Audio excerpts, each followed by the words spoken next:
No Arquitetando de hoje, um programa meio diferente daquilo que vocês estão acostumados. Nós mostramos sempre aqui projetos arquitetônicos de design de interiores ligados ao luxo, à sofisticação, à estética, também ligados à função, mas a função da vida cotidiana, não pensando na inclusão. Então hoje nós vamos trabalhar com arquitetura inclusiva. Vamos estar falando de acessibilidade. Essa é uma situação, embora a maioria das pessoas não saibam, até eu me surpreendi, um estudo feito pela ABNT, realizado pelo IBGE, o Instituto Brasileiro de Geografia e Estatística, determinou, ou seja, identificou que 24,6 milhões de brasileiros, ou seja, 14,5% da população do nosso país, tem alguma necessidade especial e usa esses serviços de acessibilidade. Nós estamos aqui no consultório odontológico do Dr. José Roberto Mendes.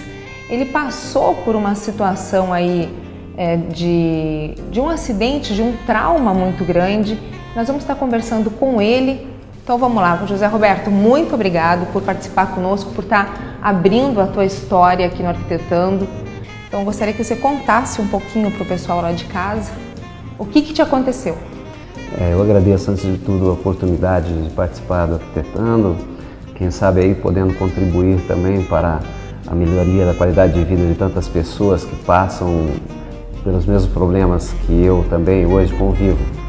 Um acidente recente de 2011, em fevereiro de 2011 para cá, nós passamos a nos deparar com a realidade de uma necessidade de um cuidado a mais para tudo que nos rodeia, né? A questão da própria arquitetura é um ponto que hoje então é matéria do Arquitetando bastante fundamental. Como você bem disse, não só na questão da acessibilidade doméstica, mas a questão comercial, que hoje eu posso, retomei a minha vida profissional praticamente em sua totalidade, graças a um projeto arquitetônico muito bem fundamentado, embora aqui foram feitas algumas adequações, já que eu já possuía a clínica, e então foi feito alguns ajustes nesse projeto inicial.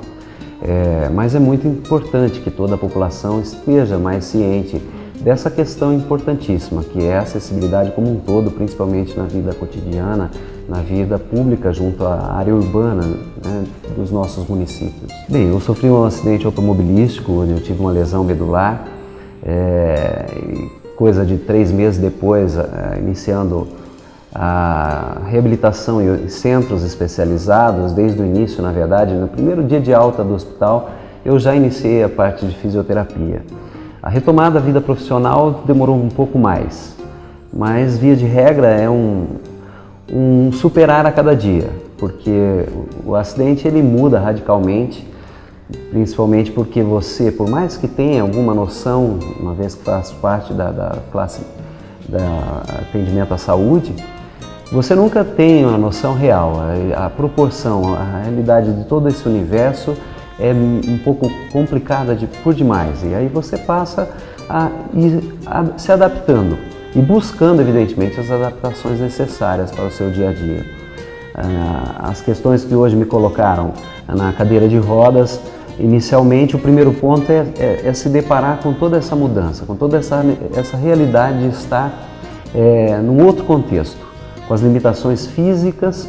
E aí você vai se deparando com as limitações de acesso, com as limitações de proporcionar ou de permitir que você tenha uma condição de vida no mínimo razoável para depois então buscar algo mais, uma coisa um pouco mais nobre, digamos assim, de uma qualidade de vida mais igualitária em relação às outras pessoas que passam a ter, evidentemente, a condição de saúde plena para o exercício de vida e da própria questão profissional.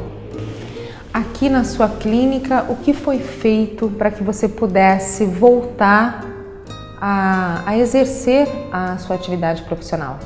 Bom, basicamente foram feitas algumas adequações da questão de rampa, de acessibilidade, ampliação de portas, a ampliação do próprio espaço físico para que houvesse maior mobilidade em relação à manobra com a cadeira de rodas, a acomodação dos equipamentos, basicamente isso. Digamos que a perspectiva muito bem planejada do arquiteto foi fundamental para isso. Em relação à ergonomia, dos equipamentos mesmo, daquilo que você usa para trabalhar, você teve algum assessoramento? Você foi procurando isso sozinho? Como que foi acontecendo tudo isso? Sim, nós tivemos na área específica da odontologia o apoio do pessoal da Equipomaster, que é uma empresa que dá assistência técnica em equipamentos odontológicos. Foram feitas algumas adequações para o manuseio do equipamento. Depois, por conta própria, visitando uma feira de materiais para portadores de deficiência física em São Paulo, nós tivemos a oportunidade de conhecer alguns equipamentos como uma cadeira elétrica mais adequada à função profissional, uma vez que a minha lesão é uma lesão alta, uma lesão medular em condições de uma paraplegia, não uma tetraplegia. O dentista, Dr. José Roberto, ele é conhecido aqui em Mandaguaçu, onde ele tem o consultório dele, como o Beto Dentista. Então daqui para frente eu vou falar contigo como Beto Dentista, para a gente dar uma descontraída, porque isso aqui é uma história, vocês que estão em casa, isso é uma história de superação contínua, de conquistas contínuas, cotidianas, todo dia é uma conquista. E é uma história que realmente a gente quer que seja levada, que seja analisada, que vocês possam refletir a respeito disso, como eu também estou refletindo. São números que realmente deixam a gente assim,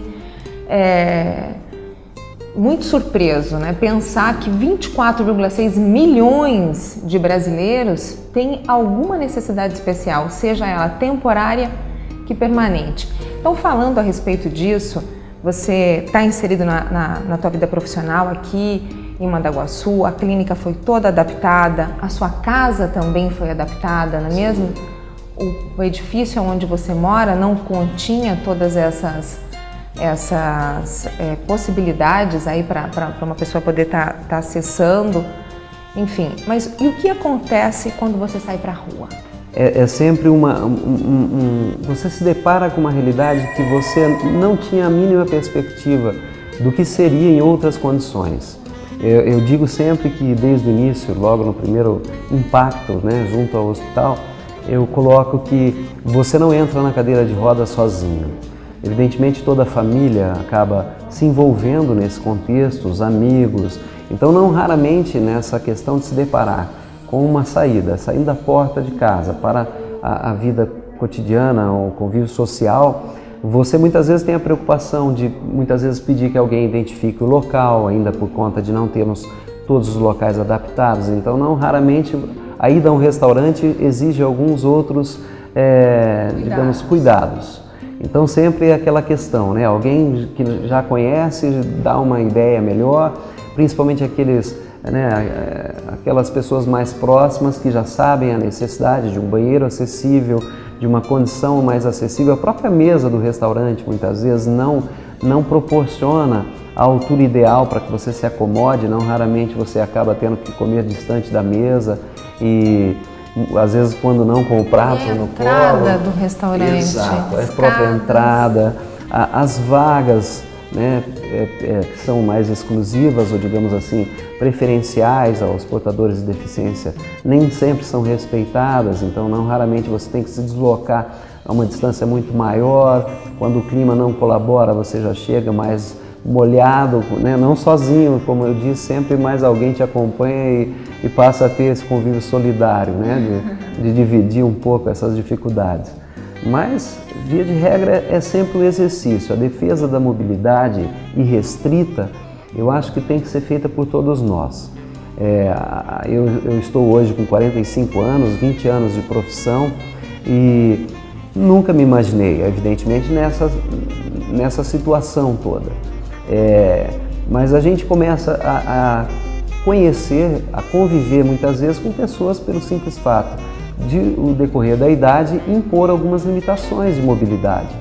E isso acaba sendo algo muito importante para que as pessoas também sejam respeitadas em suas limitações naturais. Todos nós envelheceremos um dia, talvez com mais ou menos condições de saúde que possam restringir ou não essa mobilidade.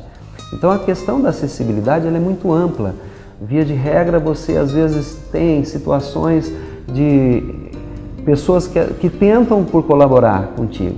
Há um restaurante que você vai, um self-service, que você se depara com... A fila, um self-service.